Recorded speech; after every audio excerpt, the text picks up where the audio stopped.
جی وعلیکم السلام ورحمۃ اللہ۔ محترم بھائی کا سوال ہے کہ سورج چاند کو لپیٹ کر جہنم میں پھینک دیا جائے گا، اس حوالے سے کہتے ہیں جی کوئی حوالہ کو حدیث کا بتا دیں۔ محترم بھائی بات یہ ہے کہ سورج اور چاند کو لپیٹ دیا جائے گا، یہ صرف لپیٹ دیا جانا یہ تو ثابت ہے قرآن و سنت سے جی۔ مثلا سورج اور چاند کو لپیٹ دیا جائے گا، صحیح بخاری کے اندر 3200 نمبر حدیث ہے، یعنی 3200 نمبر حدیث۔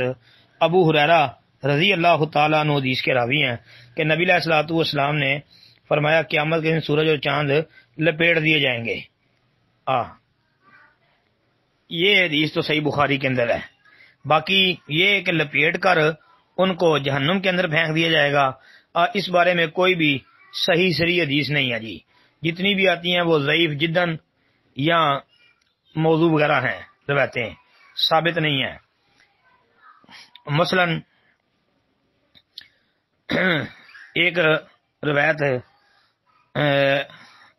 علامہ ابن جوزی رحمۃ اللہ علیہ نے کتاب الموضوعات کے اندر ذکر کی ہے، لیکن وہ روایت ثابت نہیں ہے۔ اس روایت کو نقل کرنے کے بعد ابن جوزی نے لکھا ہے کہ ھذا حدیث موضوع لا شک فیہ، کہ یہ حدیث موضوع ہے اور اس میں کوئی شک نہیں ہے۔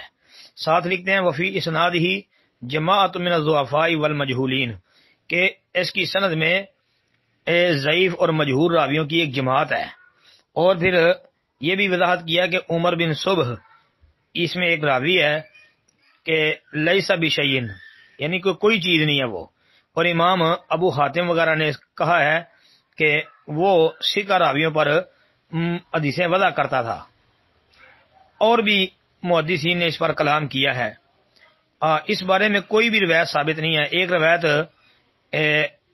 انس رضی اللہ کے حوالے سے بیان کی جاتی ہے، تو اس کی سند میں یزید الرقاشی وہ ضعیف الحدیث ہے، اور ابن جوزی نے اس روایت کے متعلق بھی یہ کہا ہے کہ ھذا لا یصح، کہ یہ صحیح نہیں ہے۔ پھر اس میں اور بھی راویوں پر کلام ہے۔